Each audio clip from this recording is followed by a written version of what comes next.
To develop a good relationship with those guys, it's about being around and being available. It's about being in the locker room. Try to give them something new. The reality is the very basics of fitness don't change, right? Push-ups, pull-ups, squats, they all work.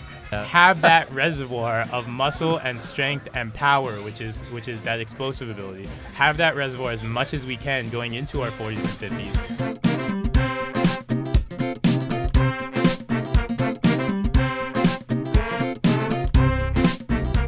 Eb, welcome to the Jedburgh podcast. Excited to be here. Fun to come down to Jacksonville. I'm in the truck. I really like the truck. Yeah. This has been a work in progress. Yeah. In order to configure this thing. We towed it down. I've been talking about it. We towed it down 18 hours. That is straight. All right. And so all of these people here in fitness would tell me that that's a bad idea. I should never do that. Because you don't sleep, number one, and there's people here who regiment their sleep. Yeah. And I was just switching between Red Bull and coffee the whole way and eating junk. And then not even hungry. This morning I had Mike Russell here talking about nutrition. Oh, wow. And I'm like, Mike, explain this to me.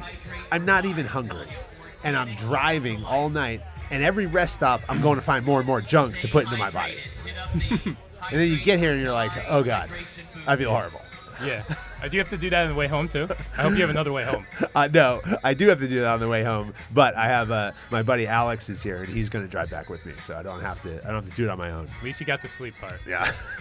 So, well, you're fitness director for Men's Health. Before that, you're a sports columnist and a tech columnist for the New York Daily News.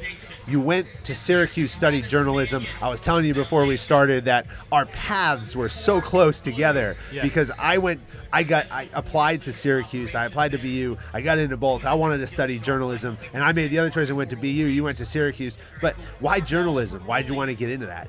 It's interesting. I wanted to get into journalism, I think, because I couldn't do what I really wanted to do, which is I love sports and I love fitness at the time. I wasn't really sure how to have a career in fitness, and I realized I was like a late bloomer athletically. So I realized very soon that like the NBA was not in my future. 5'10" does not work so well in the NBA. We just had D Brown in here. So 5'10". His head was like getting this. What's crazy is he's short and for the NBA, right? And I'm short compared to him. So I had very little shot at basketball, but I wanted to learn about fitness and learn about. I loved watching sports growing up, so I got into journalism specifically to like write for ESPN, write for Sports Illustrated. That's what I really wanted to do, and I thought the easiest way to be there, if I can't play alongside these guys, the easiest way to be there is let me write about them. Writing is the one thing I could do really well, kind of growing up, kind of coming up in school. Let me write about them, because then I'll be around them. All I'm going to do when I get around these athletes, my entire plan was mapped out, and that's why I went to Syracuse. All I want to do is I'm going to ask them about their workouts. I'm going to do my job, ask them, about free agency, how they played the last game, whatever. But I really want to ask Victor Cruz. That was the era where I covered the Giants. I really want to ask Victor Cruz, what do you do for your abs? I really want to ask Eli Manning, how do you train your arm? You're saying names that are kind of unwelcome around the Jedburgh podcast. Okay, in my truck here, being from Boston and the Patriots fan, we have a hate relationship. I'm not even going to say a love-hate relationship. That's the Jets, I think. But these Giants, man. They win 2 games, and they both happen to be against us. So what's funny? So I grew up in Jersey. Yeah. By default, there's a level of Giants fan in me. However, I bounce around a lot, and I think when I was like, it was right when Tom Brady was starting, was when I was starting to comprehend football. Yeah. So I grew up a Patriots fan. I remember my first year covering the Giants was the year Manning to Manningham. That was my first Super Bowl that I ever covered the Giants. I was a Patriots fan. I remember telling Victor Cruz, because me and Victor Cruz were pretty close. I remember telling him, I'm going to do my job, so I guess I'm kind of rooting for you guys, but I'm really very quietly hoping Tom Brady gets, what would that have been? I think that would have been like Super Bowl number 4 or something for him.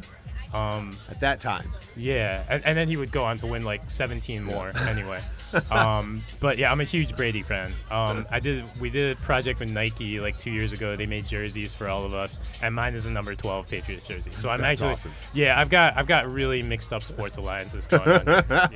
You brought up Victor Cruz, great player, Yep. player. Yeah, actually, absolutely respect what so many of these athletes do.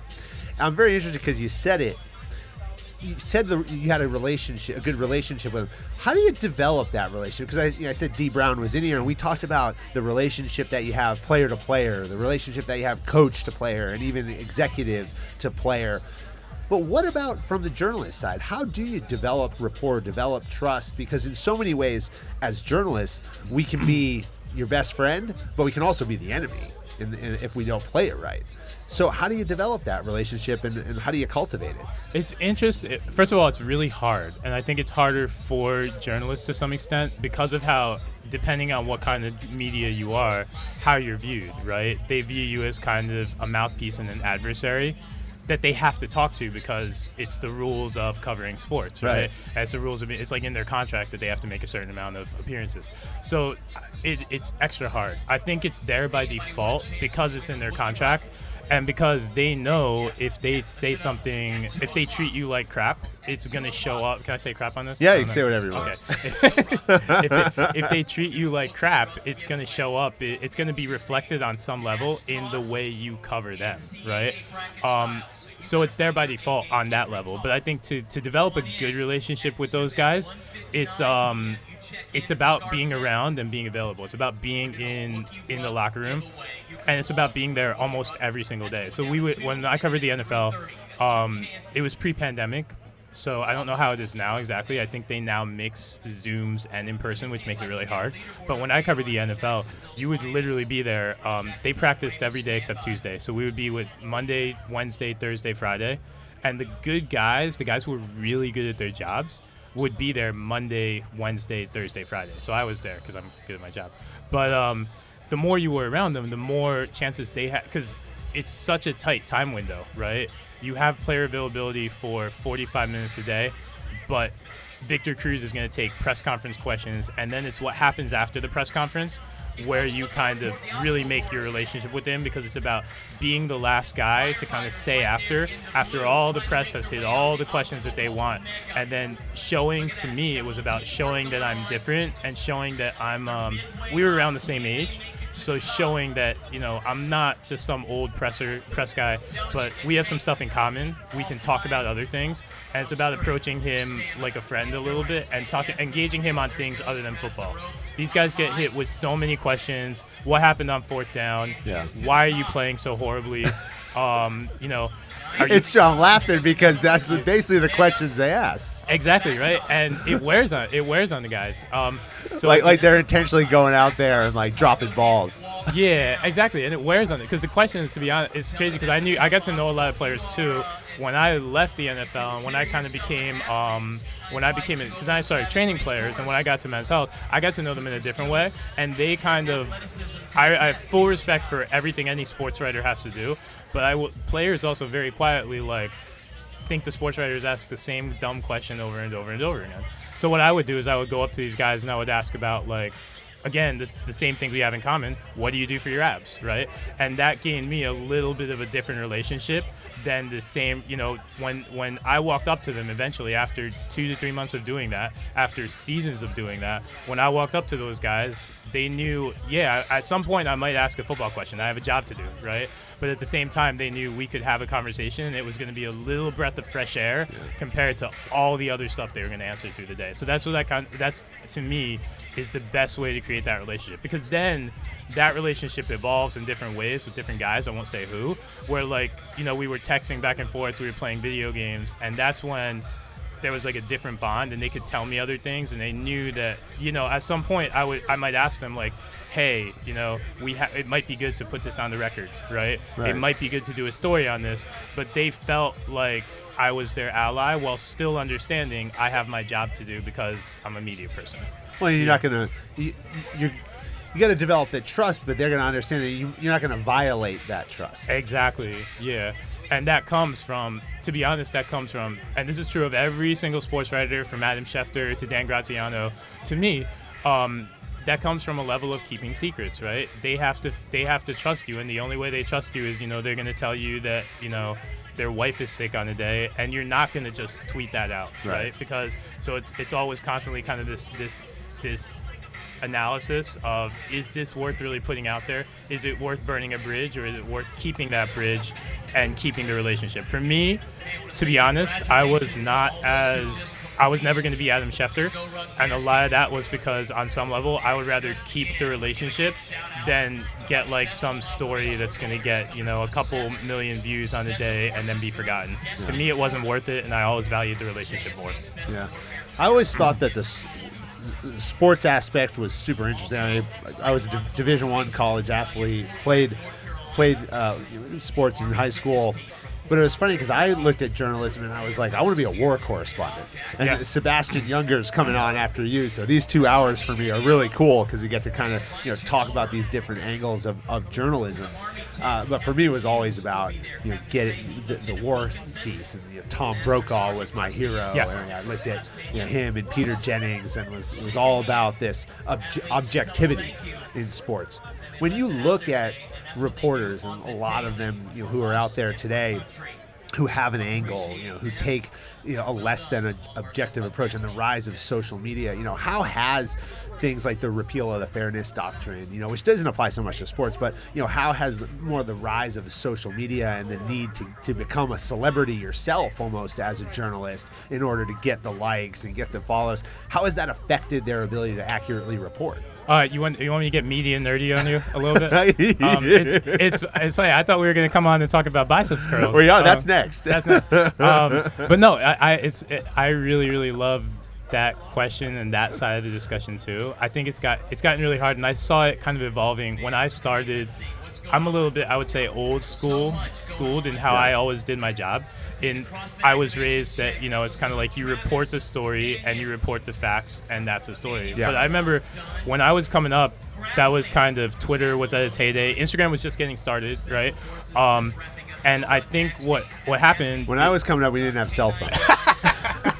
So that was a little before my time. We still had the videos. They had to translate the VHS videos. Yeah, I think what happened is journalism, on some level, the internet kind of rules all, right? Yeah. And what happened is journalism, in an attempt to, or mainstream media, in an attempt to kind of stay relevant, changed, and I saw it changing because I started out reporting just, this is what happened in the game, right? This is what Victor Cruz said. That was my story, This is, and I would interpret it a little bit, but it was always focused on that, right? About halfway, probably in the later stages of my career doing that, I want to say 2017, 2018, it started to shift. They didn't want me to really just write, this is what he said, because everybody knew that. It was on the internet, right? So it was all about how you, as the reporter, interpret it for your audience, right? It became more about the opinion, and I think it's just continued down this. You look at how, I think you're right, it influences other kinds of reporting more than it influences what happens in sports, right? Yeah. But if you look at what happens in sports, it's become very opinion. ESPN, SportsCenter isn't necessarily the highlight for them anymore.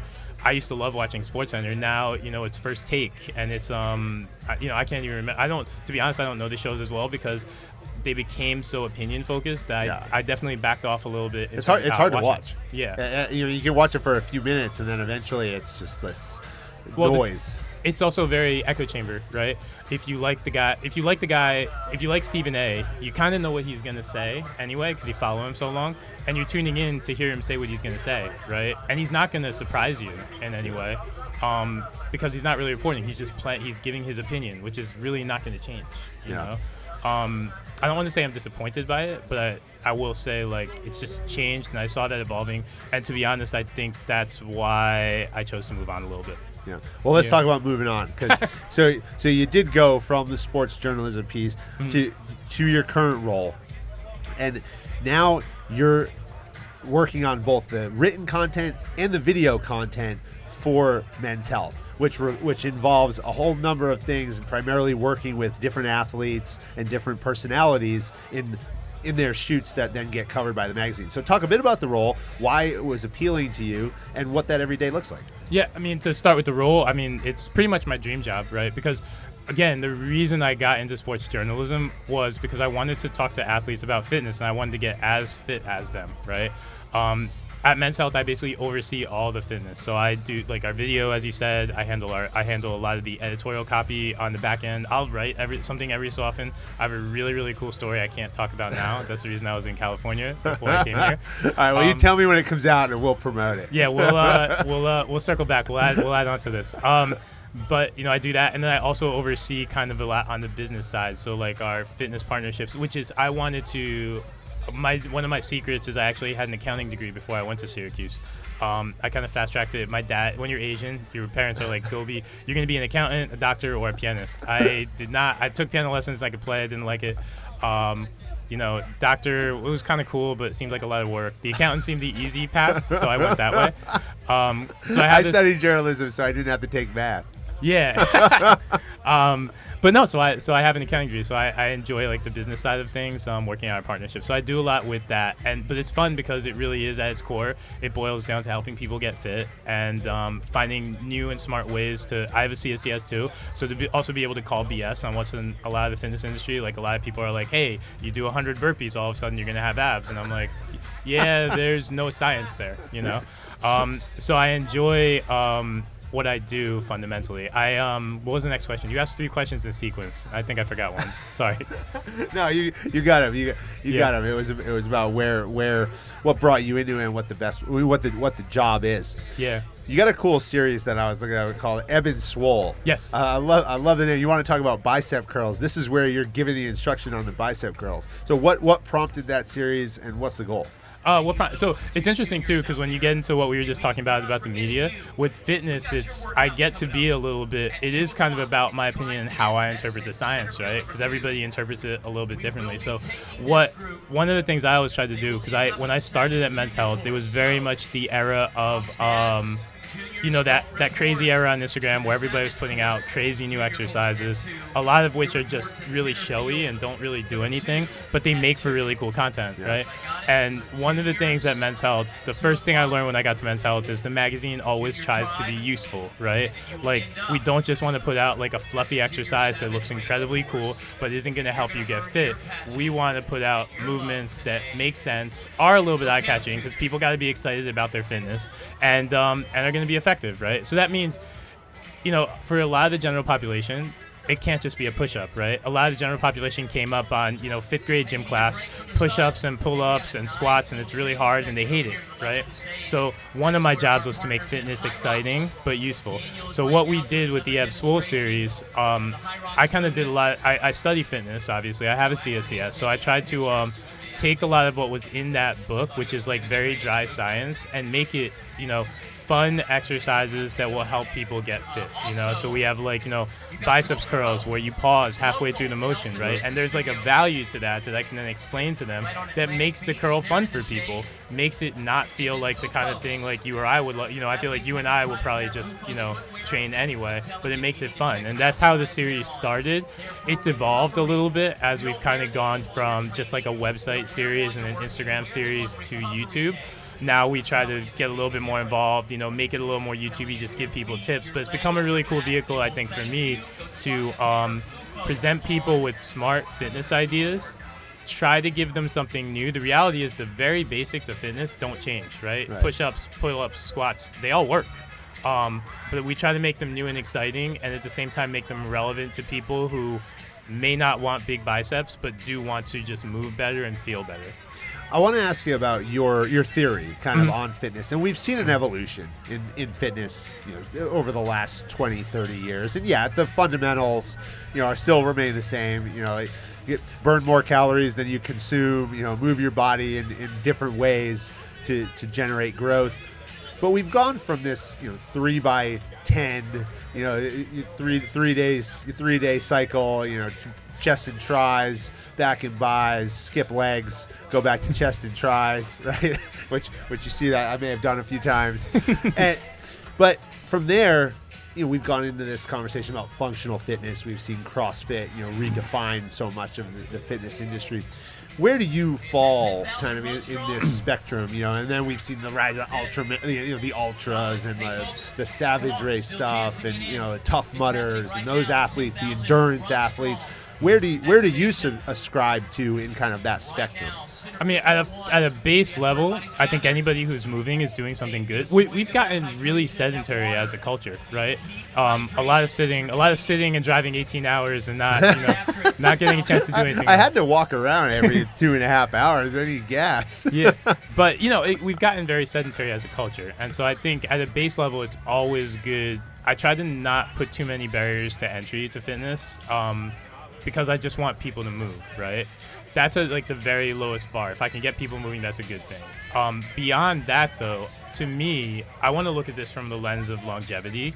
And the things that we lose the most that affect us when we're 75 years old, right, wind up being a lack of muscle and a lack of an ability to move explosively. Explosiveness is kind of an ability to kind of be powerful and be quick with our muscles, be reactive. That's what's going to keep us, if we're 75 and we drop our cane and we're about to trip, that's what's going to keep us from falling, right?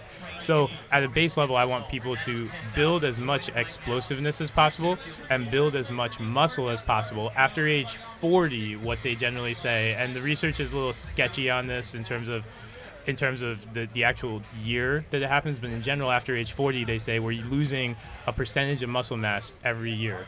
And we're always kind of fighting that battle. Making me nervous. How old are you? I'm 42. I'll be 43 in a couple of months. Yeah, you're fine. You're in great shape. But so I think it's the two things we really want to do are build as much muscle and strength as possible and have that reservoir. Which you have, by the way, so you're fine. Thanks. You're making me feel better now. Have that reservoir of muscle and strength and power, which is that explosive ability. Have that reservoir as much as we can going into our 40s and 50s.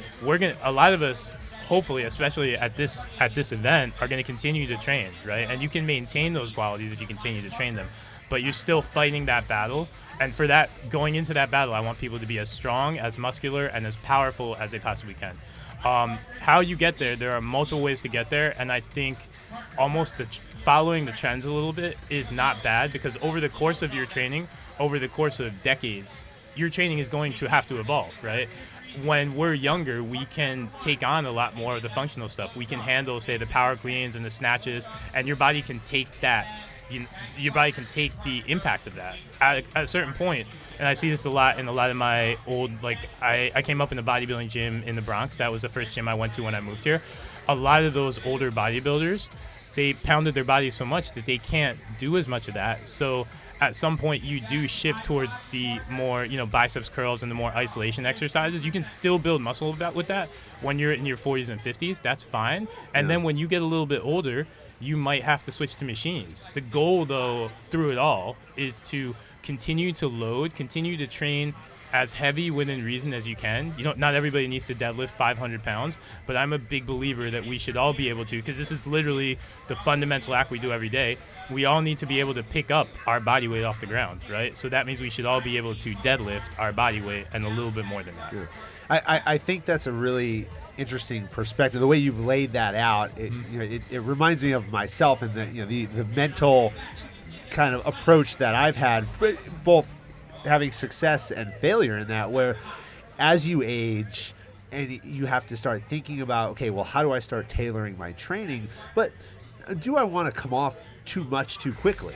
And I think I've done that in my own progression, where as a collegiate athlete, you're all out. It's hard out every day, and then you go in. Then I spent 13 years in the special forces, and yes, now it's again, you're all out. But 37, 36 when I get out, not old.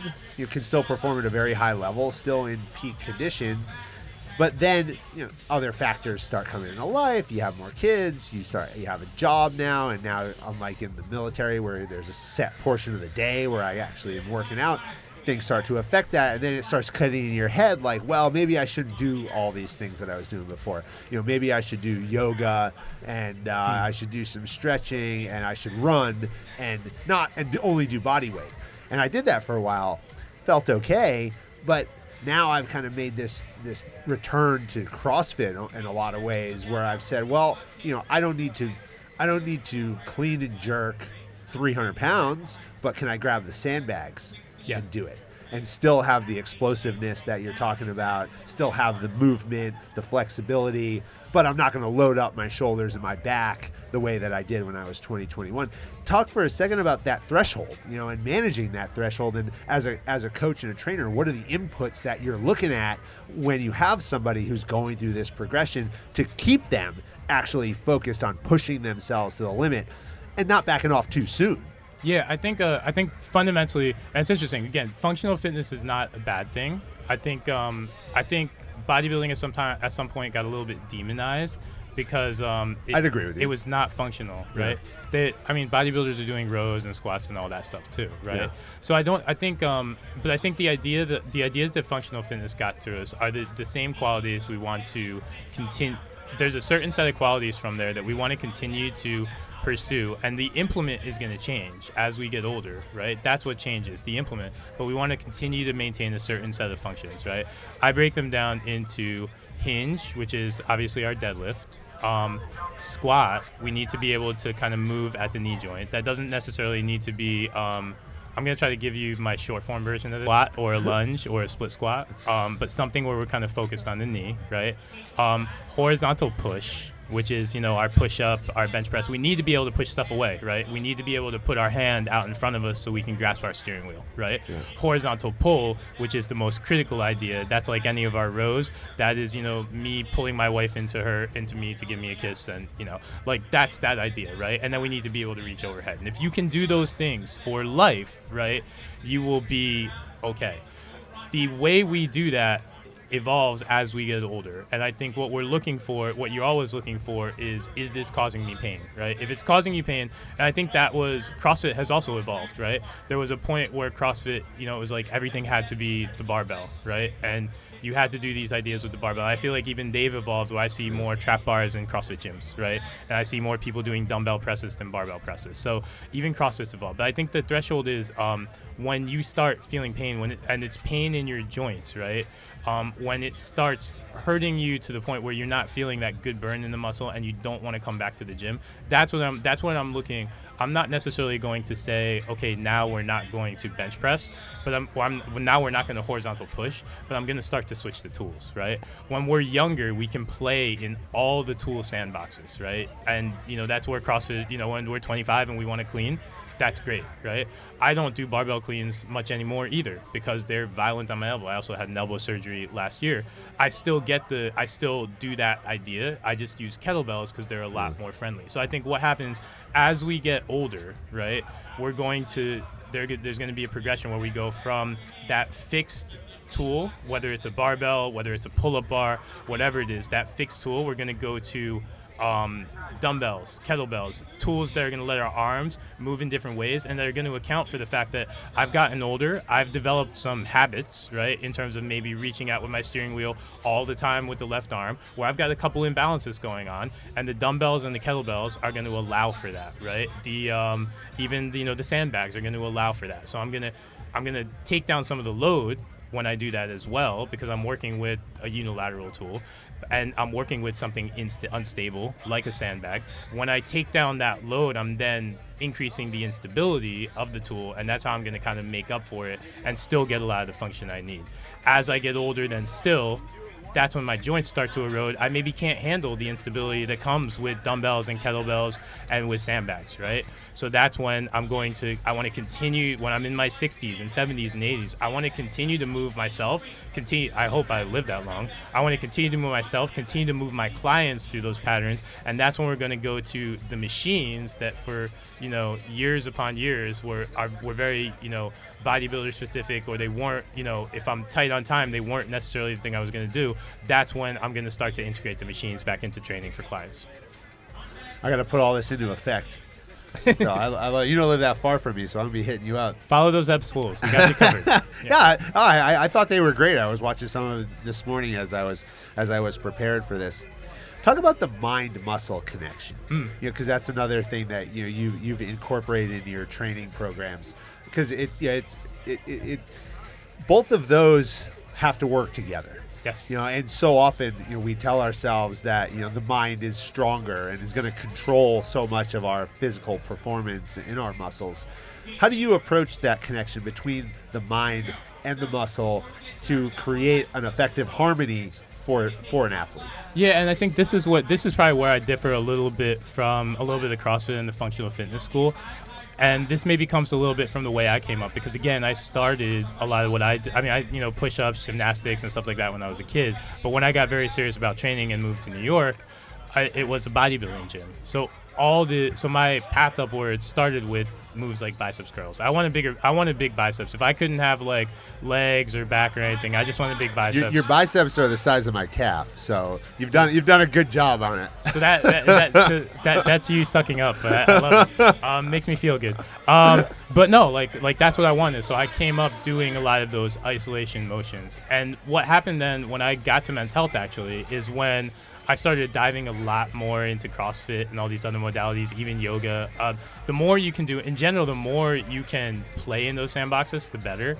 We don't all have time, so that's why it's not good to kind of force that on people. And the key is building strength. But if I have 6 hours, I'm going to try to do everything, But in terms of the mind-muscle connection, what happened when I came to CrossFit is they were telling, CrossFit is a lot of point A to point B ideas, and people don't necessarily, because they haven't built a mind-muscle connection, they don't understand that when I'm doing a clean, I'm essentially pulling the bar back to me. That's a horizontal row for a split second, right?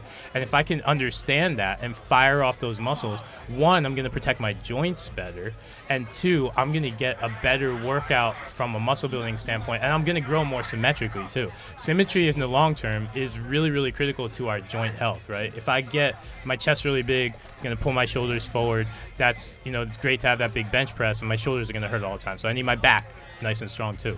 But I think with the mind-muscle connection, that's the one thing I would change. I prefer to start people with, say, like bench presses, right? Or barbell rows, dumbbell rows, squats with a nice pause at the bottom. If you get 1 to 2 seconds in the bottom position of a lot of those movements, and then as you start to drive up, your muscles have to do a lot more work, and you start to feel what's going on. I need you to feel the muscles that are working before I'm going to progress you more aggressively to these explosive motions, because I don't want you going point A to point B. I want you to understand which muscles are driving that explosive action. That way the right muscles are driving it. So I believe in a certain level of when somebody's starting out, let's start with a couple simple isolation exercises. And this doesn't need to be for long. It's just to get them to feel the right muscles and understand what's working. That's another reason why I'm very, very big into those. You probably see it when I do my biceps curls. I like to pause when my forearms are parallel to the ground. That's a position of max tension on the biceps, and that's a position that a lot of people cheat, where they start to lean back with their backs, or they try to rush past the position, because that's a position where your biceps can't not work. So if we spend 1-2 seconds extra in that position, then we're gonna make sure I can ensure that you're feeling that in the muscle. When you can feel it, and then I can kind of cue it for you, then you're gonna start to develop that mind-muscle connection. You're gonna start to understand what you're supposed to feel on a biceps curl. I heard it put really well by Jordan Shallow. I don't know if you're familiar with him. He's the muscle doc, I think, on Instagram. He said something like, a lot of exercises are a skill, and you have to feel them in order to be able to do them, right? Like, a lot of people don't know how to do a biceps curl. They don't know how to do a bench press, and we try to push them into it too quickly without them feeling the muscles that are working and without kind of explaining that to them. And they're just not going to get as much out of it. They're also going to invite injury, and they're going to be really, really frustrated, because if you're doing a biceps curl, it's because you want big biceps, right? Or you want strong biceps. And when you don't see that development over a month, you're going to look at your trainer or whatever program you're doing, and you're like, thanks for nothing, And then you're going to quit, and that's not what I want. Right. Yeah. What's next for the industry. We've seen the rise of and fall of fads. You talk about bodybuilding, you talk about weightlifting, and at the end of the day, everything is foundationally based on weightlifting and bodybuilding. But what do you see next on the horizon for the fitness industry? ChatGPT. No. We've had a number of discussions on ChatGPT. Yeah, no, that's kind of a joke. I hope it's not completely next because it'll put me out of a job. One day it's going to be ChatGPT in your seat, ChatGPT in mine, and then we both have no jobs. But So we had that conversation today where I'm thinking about doing this for a future episode where I sit with John F. Kennedy. Oh wow, that'll be crazy. I'll tune in for that episode. Also, see, but you really put me out of a job there. I can't be a guest anymore.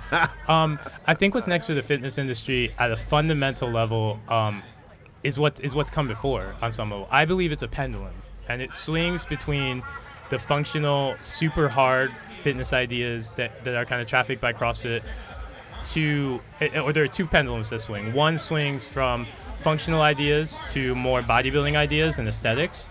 And we're always back and forth on that over the course of decades, right? And the other pendulum swings from go freaking hard. Can I say that? I hope yeah. Go freaking hard in your workouts, right? Balls to the wall. You're going to be in a pool of sweat after every single session towards love yourself. Let's not try to kill ourselves. In the immediate future, I think those two pendulums are swinging away from CrossFit concepts. I think we're seeing more of a push towards aesthetics lately.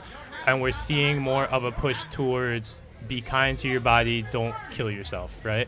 I do not necessarily think those are I don't think they're great things because I think people need to the way we build muscle, if you go back to what I said at the very start, the way we build muscle and strength is a level of progressive overload, and that involves overloading your body and pushing to a level that you haven't done before. I think there are smart ways to do that, but I'm not sure I'm in favor of kind of like this let's go easy, your workout shouldn't be hard, zone 2 cardio, everything. I think these are valuable, but I am hopeful that we're going to get to a nice happy place where we're still going hard in our workouts.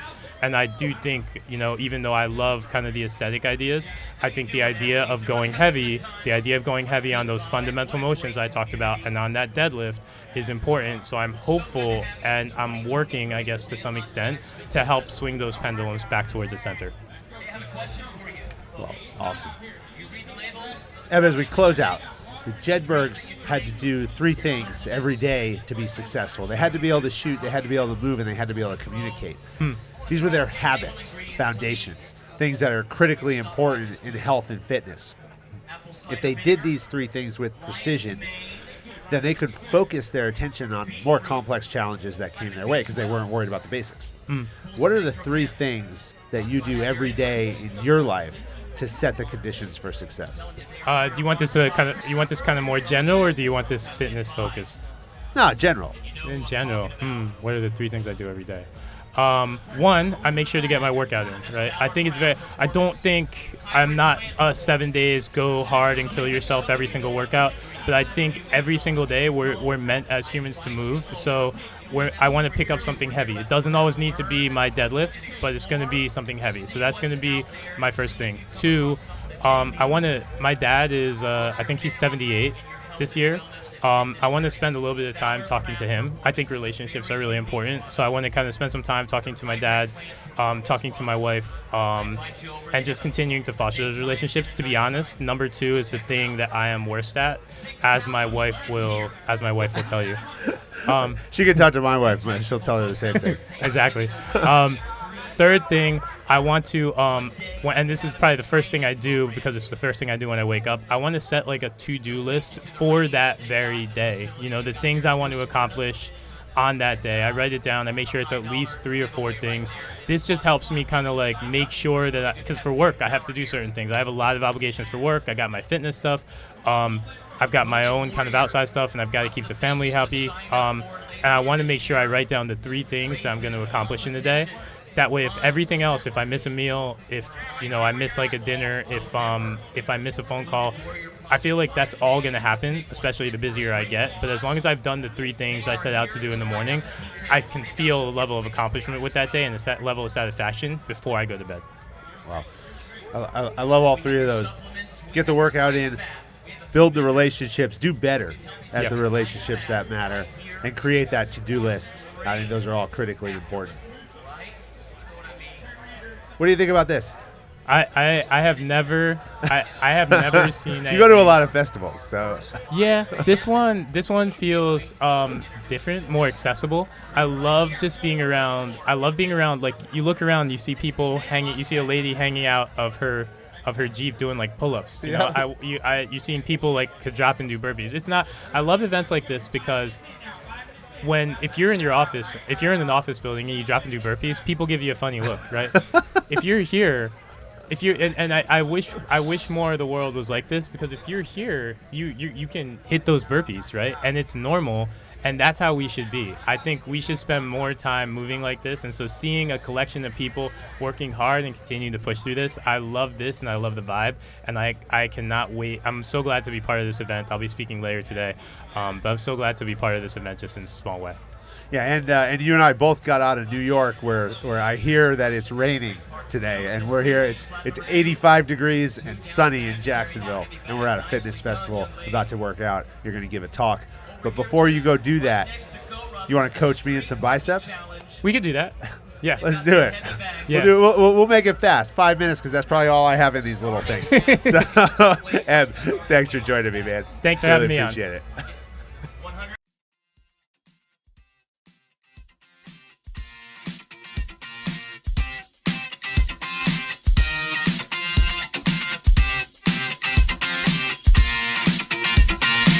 American Jedburghs went out to form the foundation of the United States Special Forces and the Special Activities Director to the Central Intelligence Agency. Thanks for listening to the Jedburgh Podcast. I'm your creator and host, Fran Racioppi. Join us next week for a new episode on Apple, Spotify, or wherever you get your podcasts. Check us out on YouTube for full episodes, highlights, and other behind-the-scenes content. If you like what you heard, give us a like and leave a review. Follow me, Fran Racioppi, Talent War Group, and our sponsor Jersey Mike Subs on LinkedIn, Instagram, Facebook, or Twitter. Send your comments and inquiries to media@talentwargroup.com. As a former member of Special Forces, the Jedburgh Podcast donates a percentage of all proceeds to the Green Beret Foundation, supporting America's Special Forces and their families. Thanks for joining us on this episode. How you prepare today determines success tomorrow.